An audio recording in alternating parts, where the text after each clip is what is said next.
Alright, what's going on, guys? It's going to be episode 3 of Berserk, the Memorial Edition. Let's get right into it. Now, if you remember from episode 2, we ended off with the fight with Zod. Now, we transition over to Midland, where Guts is training with his sword. Now, if you remember the manga, we don't go directly to this moment. We actually have a moment in which Griffith is recuperating, and Guts tries to see him. Unfortunately, Casca gets very enraged by this. She doesn't like the fact that he's not following the rules, and says that Griffith needs time to recuperate. Of course, Guts doesn't really care about any of this, so Casca decides to punch him in the face.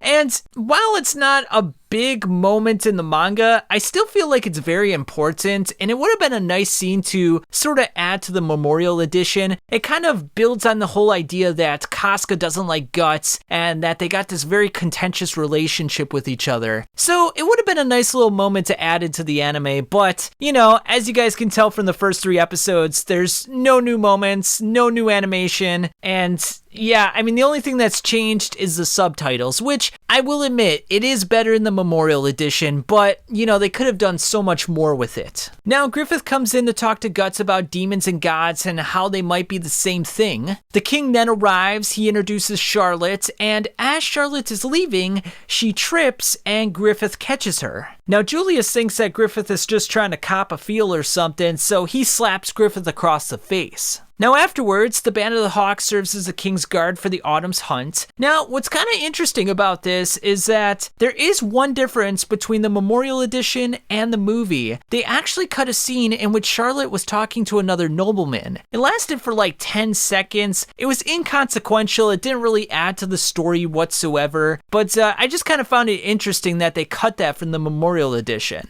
So, you know, 10 seconds taken out of the Memorial Edition. Back on track, Griffith is lured away into a trap where he is shot with an arrow that has poison on it. After finding out that he was set up by Julius, Griffith devises a plan for Guts to assassinate the man that is second in line for the throne. And after killing Julius, Guts accidentally kills Adon, his son.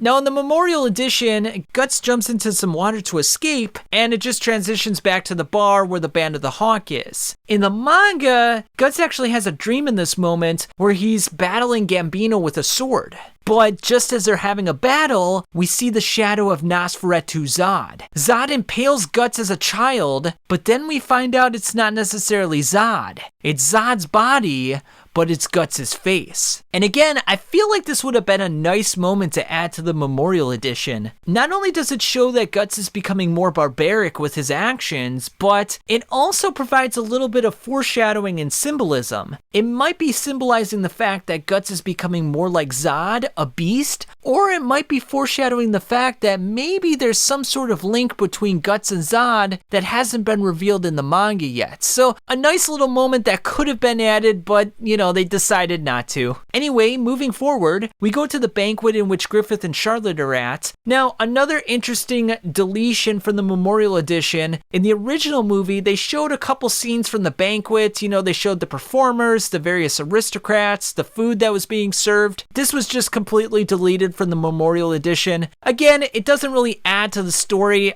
You know, just, I guess they were trying to save some time, I suppose. Now, as Guts and Casca arrive at the banquet, they see Griffith on top of the stairs, and he talks about what it means to be a true friend and having a dream, and it's a nice scene for the Memorial Edition in the movie. However, I feel like it was better portrayed in the 1997 anime. It more resembles the manga in that regard, and I feel like they really captured that moment and made it feel so grand and important and pivotal to the story. It's very pivotal, and I like the music that's played in the Memorial Edition.